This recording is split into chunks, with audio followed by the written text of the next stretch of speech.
देखो, तो आज के क्लास में हम लोग डिस्कस कर रहे हैं फ्रस्टम्स। पहला चीज़ आपको ये समझना है कि फ्रस्टम्स होता क्या है और उसका शेप कैसा होता है। तो पहला, आप अगर जनरल लाइफ में देखोगे फ्रस्टम, तो आप अपने घर के बकेट को देखो।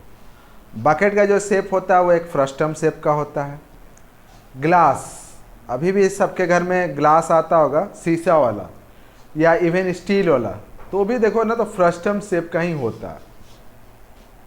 इसके अलावा बकेट होगा किसी घर में, लोहा वाला, खास करके जो बकेट आता था पहले, वो भी आपका फ्रस्टम शेप का होता था।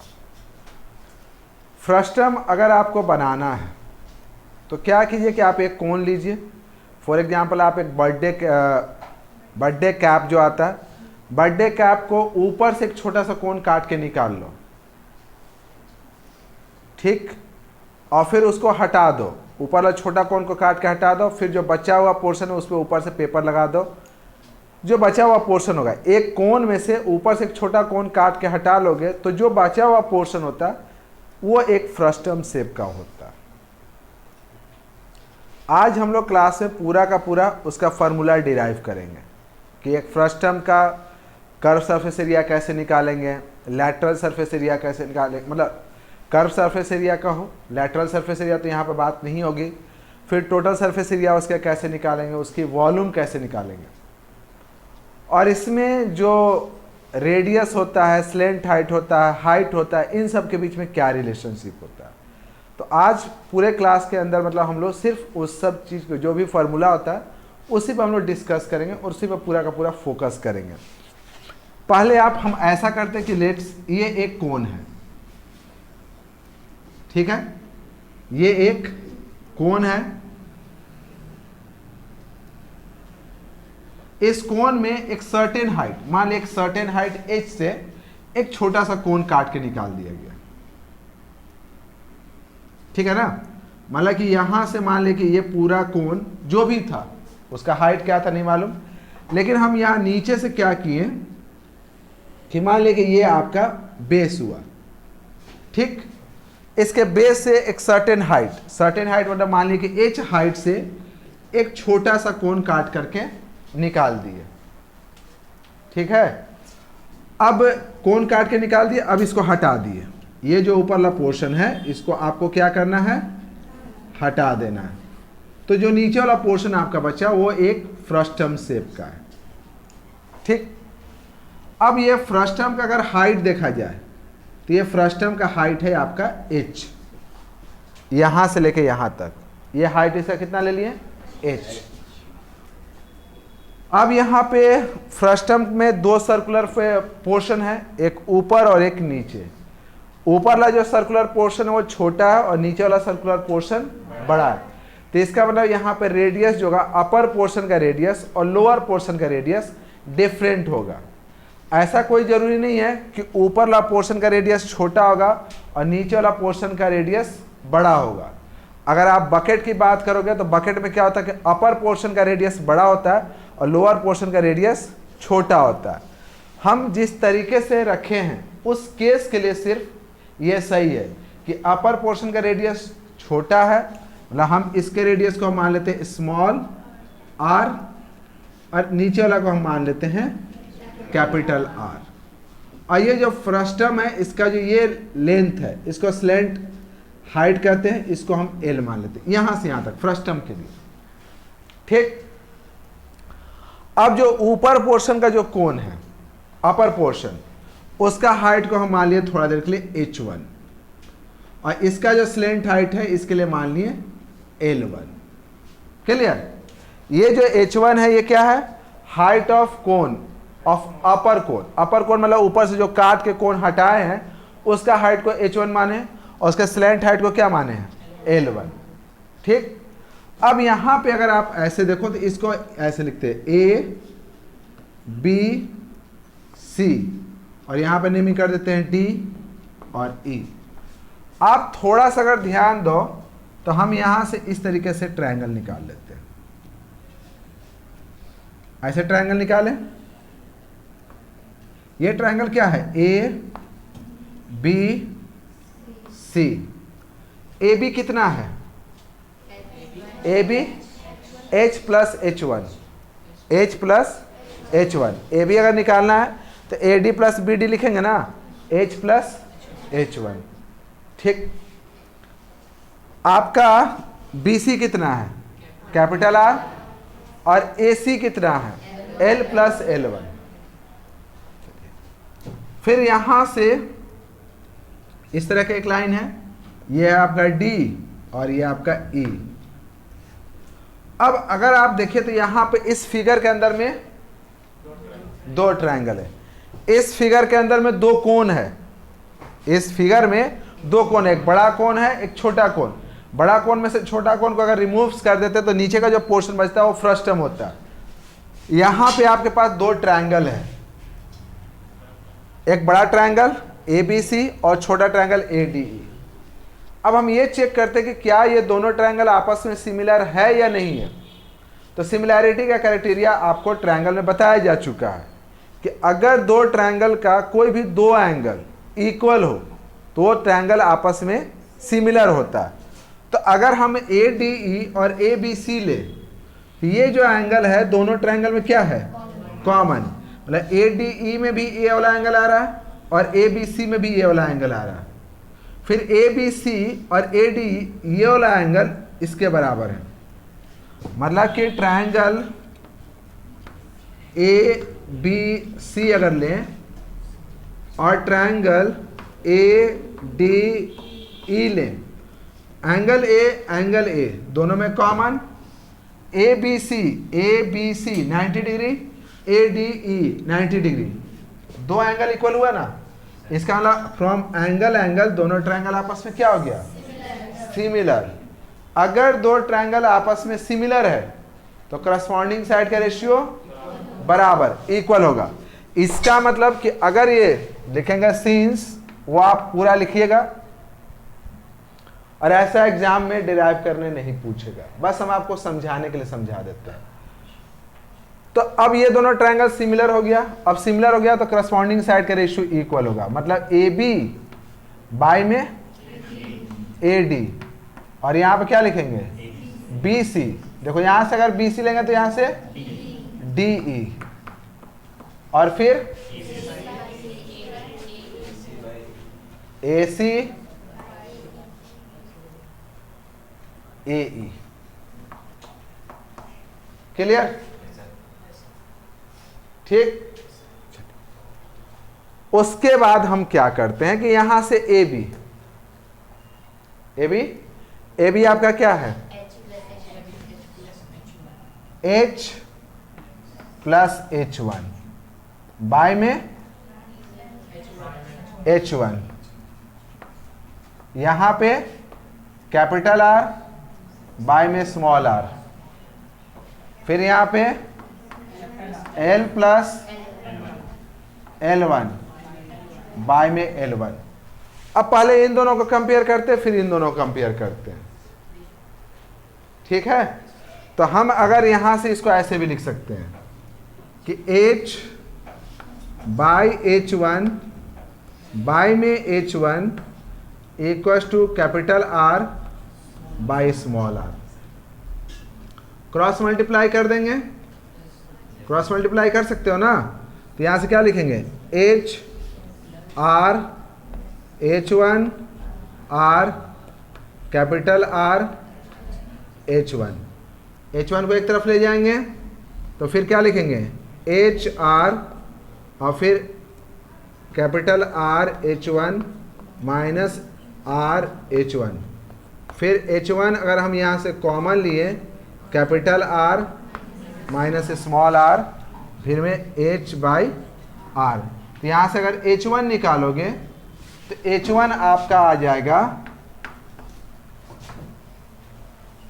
H, ठीक है ना, R बाय में capital R minus small r। ठीक, ये वाला डिवाइड में आएगा। समझे, नहीं समझ में आया? पहले क्रॉस मल्टीप्लाई किए, चूंकि H1 जो है अपर पोर्शन, जो कोण है अपर पोर्शन का, उसका हाइट है, उसको हमको हटाना है। तो हम क्या किए, उसका वैल्यू निकाल लिए।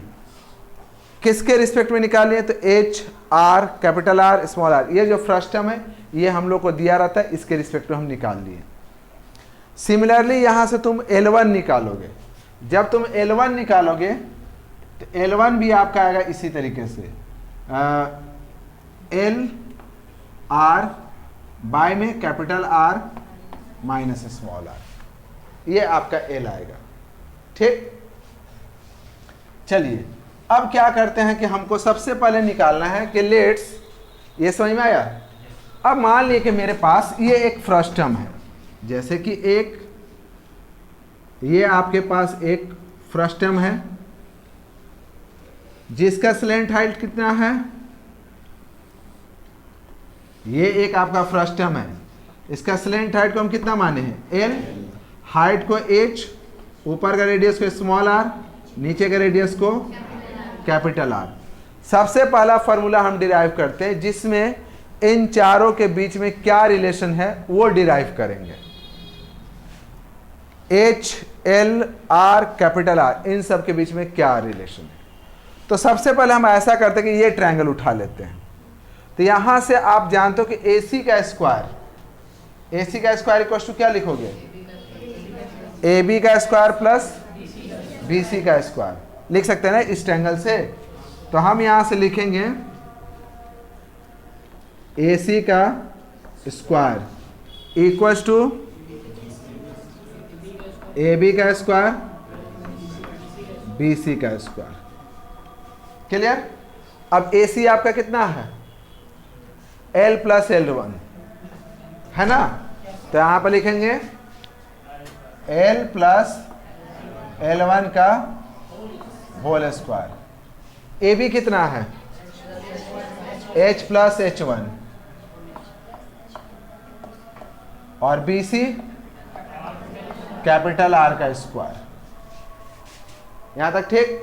चलिए L1 का वैल्यू तुम जान ही रहो है ना, यहां से L1 का वैल्यू निकाल चुके हैं, H1 का वैल्यू हम निकाल चुके हैं, तो वो वैल्यू पुट कर दोगे। तो यहाँ आप लिखोगे L प्लस L1, तो मतलब L R बाय में capital R minus small r by में 1 और इसका whole square equals to H by में 1 और इसके यहाँ पर क्या लिखेंगे, H1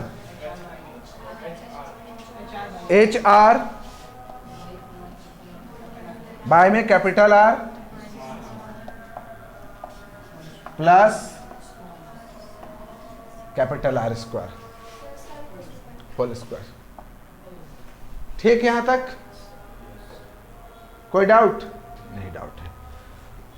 अब आपको एलसीएम लेना है। यहां पे एलसीएम लेना है तो आपको पता है कि नीचे में सामने सामने, ऊपर में क्रॉस।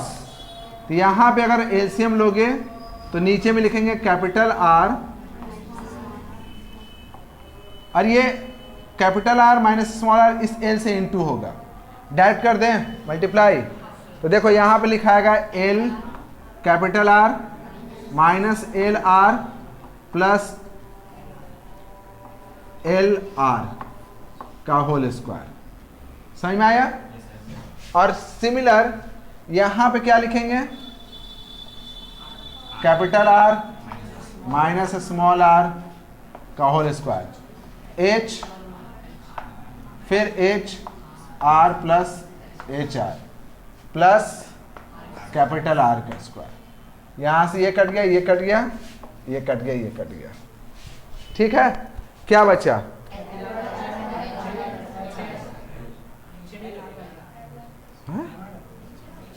क्या नीचे? उसको छोड़ दो। Minus L R plus L R cut गया, minus H R plus H R cut गया। अब देखिए क्या बचा, देखो एल आर का होल स्क्वायर बाय में आर माइनस आर का whole square equals to H R का होल स्क्वायर फिर आर माइनस आर का whole square plus capital R. ठीक। अब हम क्या कर सकते हैं कि यहाँ पे इन दोनों में भी एलसीएम ले सकते हैं, ले सकते हो। तो हम यहाँ पे लिखेंगे, देखो एल स्क्वायर आर स्क्वायर, और यहाँ पे क्या लिखेंगे, आर माइनस स्मॉल आर का होल स्क्वायर इक्वल्स टू, यहाँ पे एलसीएम क्या लिए, आर माइनस आर का होल स्क्वायर, और फिर लिखें H square capital R square, और फिर यहाँ पे कैपिटल आर स्क्वायर, और ये जाके उससे इनटू हो गया capital R minus small R का होल स्क्वायर। देखो यहाँ पे आर माइनस स्मॉल आर का होल स्क्वायर, यहाँ से सिंगल सिंगल टर्म है, कट गया। इन दोनों में क्या कॉमन है, कैपिटल आर स्क्वायर। इसको हम इरेज कर देते, इसकी कोई खास जरूरत नहीं है। जो समझाना था समझ में आ गया ना इसको। चलिए ये सिर्फ याद रखना है हम लोग को, और कुछ खास याद नहीं रखना है। चलो इसको हटा देते हैं। तो अब हम लोग यहां से देखोगे तो लिखोगे L square capital R square, और यहां से देखो छोड़, पहले एक टर्म और लिख ही देते, H square capital R square, R square, फिर capital R minus small R का होल स्क्वायर। इन दोनों में देखो ये एक टर्म, ये एक टर्म, दो टर्म है ना, दोनों में क्या कॉमन है, कैपिटल आर स्क्वायर। तो एल स्क्वायर आर स्क्वायर, हम यहाँ से आर स्क्वायर कॉमन ले लिए, बचा क्या, H square plus R minus small R का, यहाँ से आर यहाँ से आर, चूंकि कॉमन है कट जाएगा। एक फार्मूला आपका आ गया, देखिए यहाँ पे एक फार्मूला आपका आ गया, क्या आया, L square equals to H square plus capital R minus small R का होल स्क्वायर। ये फर्स्ट टर्म के बीच में उसके स्लेंट हाइट, रेडियस और हाइट के बीच का रिलेशनशिप है। इसका काफ़ी ज़्यादा यूज़ भी होता है। तो पहला ये समझ में आ गया। आपको लगेगा कि इतना छोटा सा फार्मूला आप डायरेक्ट भी बता सकते थे, इतना लंबा चौड़ा कहानी करने का कोई ज़रूरत नहीं था। सही बात है, कोई ज़रूरत भी नहीं है, आपको बस यही याद करना और इसी को रटना भी है। जिनको थोड़ा बहुत समझना है या जिनको थोड़ा बहुत कॉन्सेप्ट चाहिए कि फर्स्ट टर्म में ये कहाँ से आया, उनके लिए ये सब चीज़ ज़रूरी है समझने के लिए। बाकी अगर आप एग्ज़ाम पॉइंट ऑफ व्यू से देखो तो इसकी कोई ज़रूरत नहीं है। इसकी ज़रूरत है कि एक फर्स्ट टर्म के अंदर में स्लेंट हाइट, हाइट और रेडियस के बीच में क्या रिलेशनशिप होता है। तो एक फर्स्ट टर्म हाइट में स्लेंट हाइट जो होता है एल स्क्वायर इक्वल होता है H square plus capital R minus small R का होल स्क्वायर। ऐसे तो होता था ना, L square equal to H square plus R square होता था। बस आपको यहाँ पे आर के जगह पर क्या रखना है, आर माइनस स्मॉल आर का होल स्क्वायर, दोनों का डिफरेंस। ठीक, एक फार्मूला आ गया। अब हम निकालते हैं curve surface area of first term. अब एक फार्मूला डिराइव करते हैं किस चीज का, curve surface area of first term. तो अगर आप थोड़ा सा कॉन्सेप्ट लगाइए तो curve surface area of first term हम कैसे निकाल सकते हैं। तो अगर हम ऐसा करें कि सबसे पहले जो बड़ा वाला कोण है, बड़ा वाला कोण का हम कर्व सरफेस एरिया निकाल लेते हैं, और उसमें से जो छोटा वाला का कर्व सरफेस एरिया है उसको माइनस कर देते हैं। तो फर्स्ट टर्म का कर्व सरफेस एरिया आ जाएगा या नहीं आएगा, आ जाएगा। चलिए आप लोग इतना तो खैर इंटेलिजेंट हो ही, तो ऐसे लिखते हैं, ये याद रहेगा, हटा दें, बस इसको याद रखना। अब निकालते हैं हम लोग formula curve surface area, curve surface area of first term. मतलब आप यहाँ पे स्टेटमेंट थोड़ा जगह नहीं है, लिख नहीं रहे हैं, लेकिन आपको यहाँ समझना क्या है, curve surface area of first term. तो पहले लिखेंगे curve surface area of bigger cone, bigger cone minus curve surface smaller cone S M कर देते हैं और यहाँ पे कोण कर देते हैं, कोई दिक्कत, वो शॉर्ट है, आप उसको पूरा पूरा लिख सकते हैं। Curve surface area of bigger cone, bigger cone, अच्छा curve surface area of cone होता क्या था, pi R L, pi R L होता था ना, तो हम यहां पे लिखेंगे पाई आर, कैपिटल आर, चूंकि बिगर कोन है तो उसके लिए क्या लेंगे, और उसका स्लेंट हाइट, तो बड़ा वाला कोन का स्लेंट हाइट क्या है, L plus L one, slant height उसका एल प्लस एल वन है ना, तो यहां पे लिखेंगे L plus L one minus curve surface area of smaller cone, तो पाई आर एल वन। हो गया, कोई डाउट नहीं, डाउट है। अब हम यहां पे ऐसा करते हैं, L1, L1 का वैल्यू तो हम ऑलरेडी जान ही रहे हैं, यहां पे L1 का वैल्यू सब्स्टिट्यूट कर देते हैं। तो L1 का वैल्यू किसको किसको अभी याद है, पाई आर एल बाई 1 प्लस, बोलिए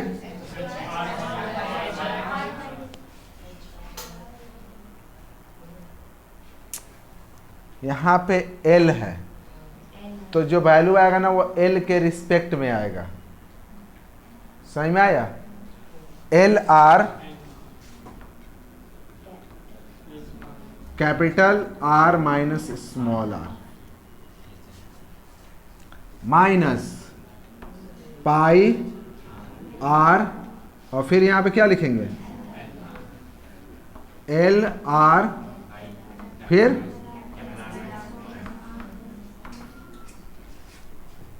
समझ में आया। चलिए अब यहां से हम क्या ले लेते हैं, कॉमन कहां से लेंगे, एलसीएम लेंगे, हर जगह पर कॉमन, कुछ नहीं तो कॉमन,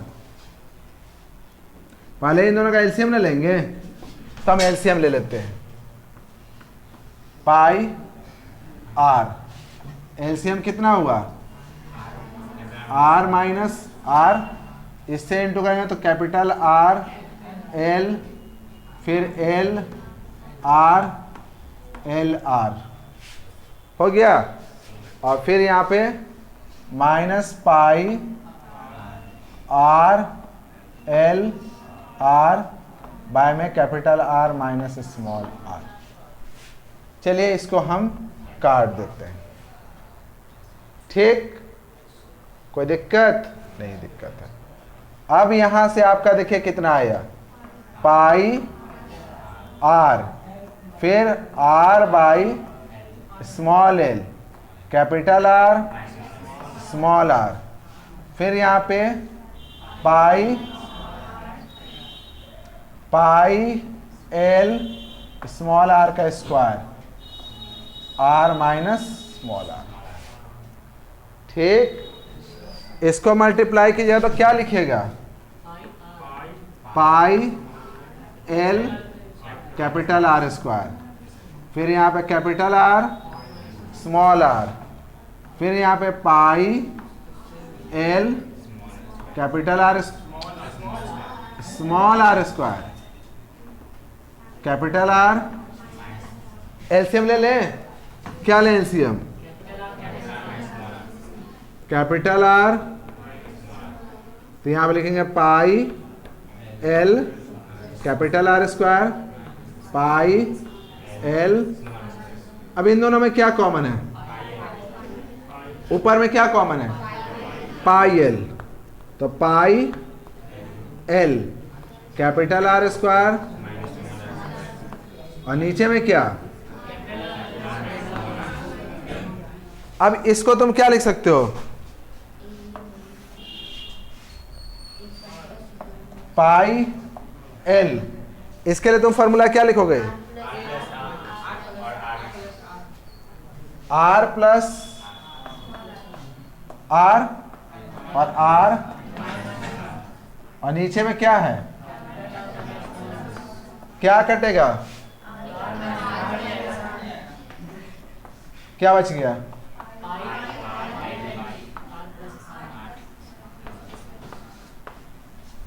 ये किस चीज का फॉर्मूला आ गया आपका, curve surface area of frustum,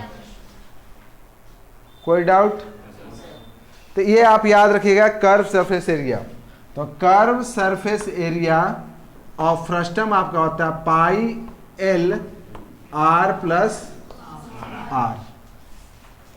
ऐसे कौन का होता था pi L plus pi R L, तो यहाँ पे 2 आर है तो pi L R plus R, याद रहेगा? ठीक, चलिए अब हम लोग निकालते हैं टोटल सरफेस एरिया। किसी को डाउट है? थोड़ा सा देखो, इसको समझोगे ना तो लगेगा कि हाँ थोड़ा अच्छा चीज है कि नहीं? ऐसे तो रटा रटा फार्मूला तो आप रटिए सकते हो, इसमें क्या था, हम डायरेक्ट फार्मूला आपको 4 को लिख देते, बोलते आप रट लो, तुम भी रट लेते, हम भी खुश तुम भी खुश, 2-3 क्वेश्चन था बता देते। लेकिन थोड़ा सा कॉन्सेप्ट को थोड़ा सा गेन करो। अब हम लोग क्या करेंगे, यहां से निकालेंगे टोटल सरफेस एरिया। तो टोटल सरफेस एरिया के लिए क्या करना होगा, अगर आप अब यहां से इन सब चीजों को हटा दें, अच्छा छोड़िए, टोटल सरफेस एरिया तो खैर हम निकालेंगे, उससे पहले क्या करते हैं ना कि हम लोग पहले वॉल्यूम निकाल लेते हैं। कोई दिक्कत तो है नहीं। कर्व सरफेस एरिया जब हम निकाल चुके हैं, देखो टोटल सरफेस एरिया ने निकालना आपको, तो जब आप कर्व सरफेस एरिया निकाल चुके हो, ये आपका फ्रस्टम है, इसका साइड वाला का एरिया निकल चुका है। जब टोटल निकालना है तो ऊपर क्या है, एक सर्कुलर पोर्शन, नीचे एक सर्कुलर पोर्शन, दोनों को जोड़ देंगे। तो टोटल सरफेस एरिया लिखना होगा तो हम लोग लिखेंगे pi L R plus R. और जब नीचे वाला पोर्शन का निकालना, तो नीचे सर्कल है ना, सर्कल का एरिया क्या होता है, पाई कैपिटल आर स्क्वायर, और ऊपर वाला के लिए पाई स्मॉल आर स्क्वायर। हो गया। लेकिन इसका देखोगे बहुत कम यूज होता है।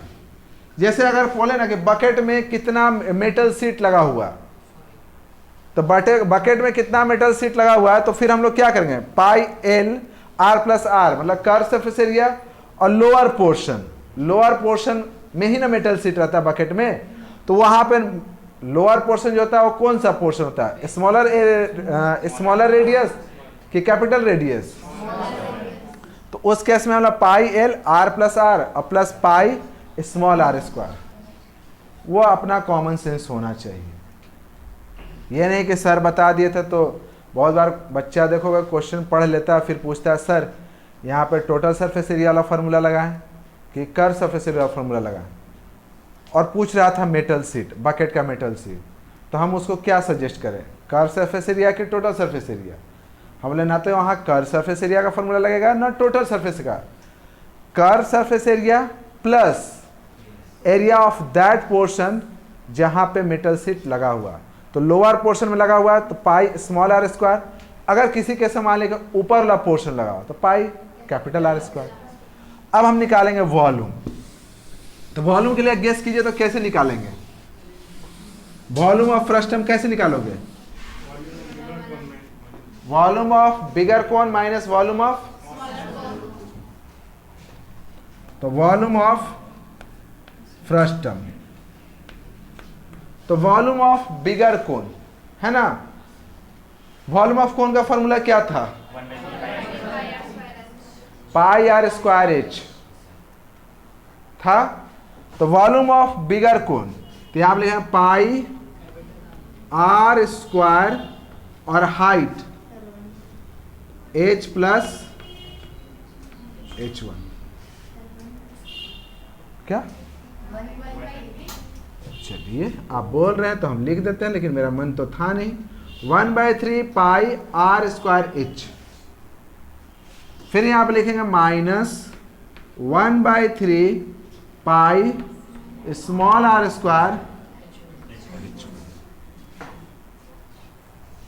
1/3 पाई 1/3 पाई दोनों में कॉमन है, लेकर साइड कर सकते हो। तो 1/3 पाई कैपिटल आर स्क्वायर, यहां पे लिखेंगे h/1 और h1 का वैल्यू h स्मॉल आर, ठीक, माइनस आर स्क्वायर, फिर यहां पे कितना H R capital are.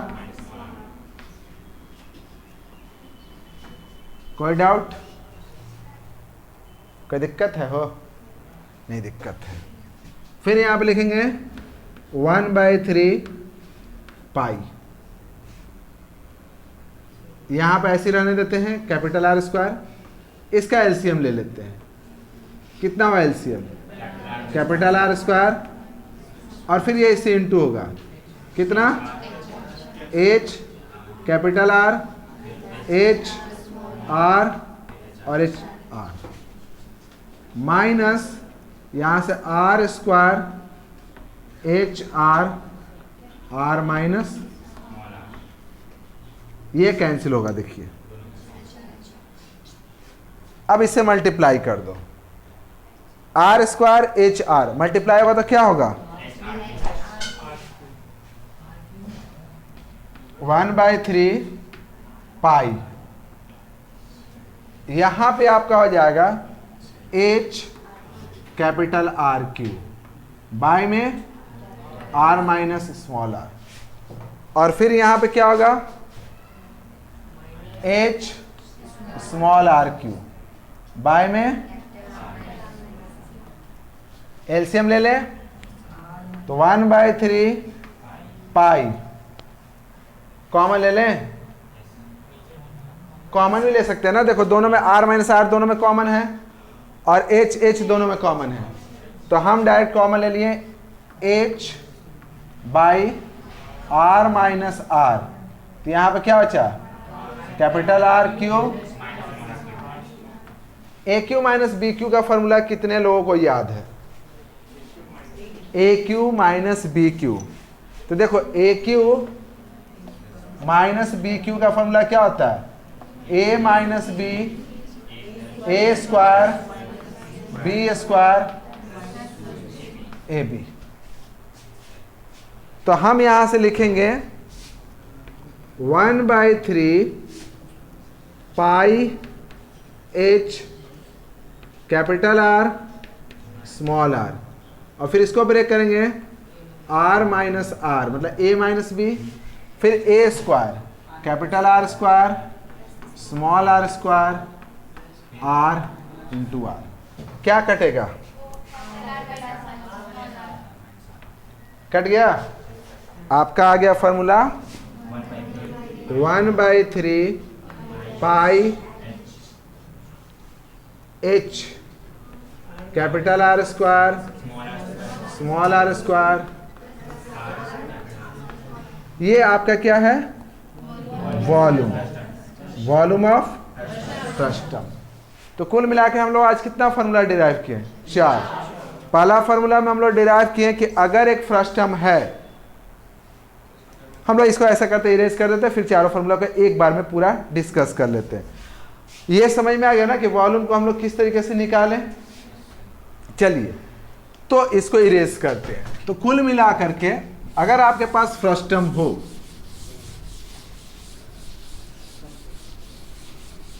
Frustum हो, क्या आप लोगों के पास फ्रस्टम होगा भी? है कि नहीं है? जैसे ज्यादातर फ्रस्टम हम क्या करते हैं कि एक बकेट बनाते हैं, कोशिश करते हैं कि एक अच्छा बकेट बने। बाकी तो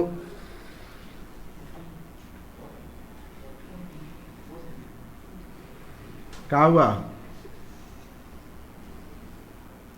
तारीफ करना, तारीफ में थैंक यू कहां से आ गया? नहीं बन रहा। तब 2-4 को तो जरूर यहाँ पर डाइन बैठा हुआ, डायना बैठा हुआ, जो ऐसे ही बन जाएगा आपका फिगर। अच्छा हम भी देखते हैं ना।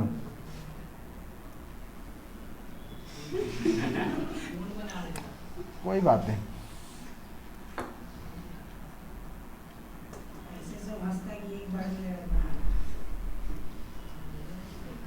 हंसता तो मेरे पास ऐसे है ना जैसे वो खुद MF हुसैन है, समझा? MF हुसैन जानते हो ना कौन थे? हाँ? पिकासो। ओ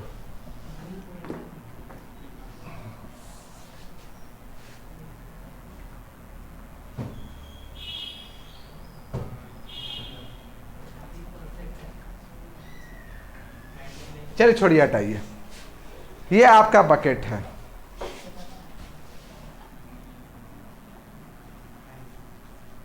ठीक है, जिसमें इस बकेट का जो हाइट है आपका वो h है। इसका स्लेंट हाइट, मतलब ये आपका फ्रस्टम है, इसका स्लेंट हाइट है आपका l, अपर पोर्शन का रेडियस है कैपिटल R, नीचे वाला का पोर्शन है स्मॉल r। तो हम लोग जो आज डिस्कस किए उसमें टोटल 4 फॉर्मूला डिस्कस किए।